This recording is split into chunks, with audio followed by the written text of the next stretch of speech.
عقبہ نے ابو وہاب بن عزیز کی لڑکی سے نکاح کیا تو ان کے پاس ایک عورت آئی اور کہنے لگی کہ میں نے عقبہ کو اور جس سے اس کا نکاح ہوا ہے اس کو دودھ پلایا ہے، نہ تو نے کبھی مجھے بتایا۔ یہ سن کر عقبہ نے کہا مجھے نہیں معلوم کہ تو نے مجھے دودھ پلایا ہے اور نہ تو نے کبھی مجھے بتایا ہے۔ تب عقبہ سوار ہو کر رسول اللہ صلی اللہ علیہ وسلم کی خدمت میں مدینہ منورہ حاضر ہوئے اور آپ سے اس کے متعلق دریافت کیا تو آپ صلی اللہ علیہ وسلم نے فرمایا کسی طرح تم اس لڑکی سے رشتہ رکھو گے، حالانکہ اس کے متعلق یہ کہا گیا ہے۔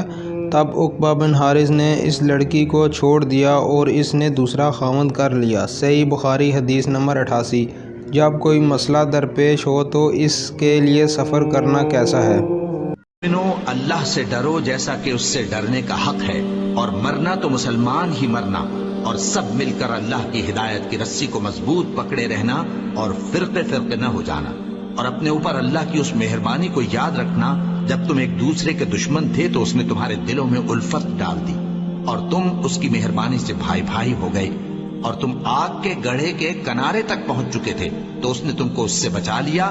اس طرح اللہ تم کو اپنی آیتیں کھول کھول کر سناتا ہے تاکہ تم راہ راست پر رہو۔ جن لوگوں نے اپنے دین کے حصے بکھرے کر لیا اور خود بھی کئی فرقے ہو گئے، ان سے تم کو کچھ کام نہیں، ان کا کام اللہ کے حوالے۔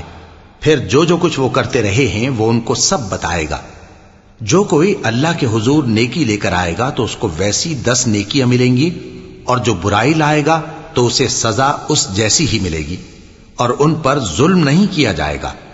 کہہ دو کہ مجھے میرے پروردگار نے سیدھا رستہ دکھا دیا ہے، یعنی دین صحیح، طریقہ ابراہیم کا، جو ایک اللہ ہی کے ہو رہے تھے اور مشرکوں میں سے نہ تھے۔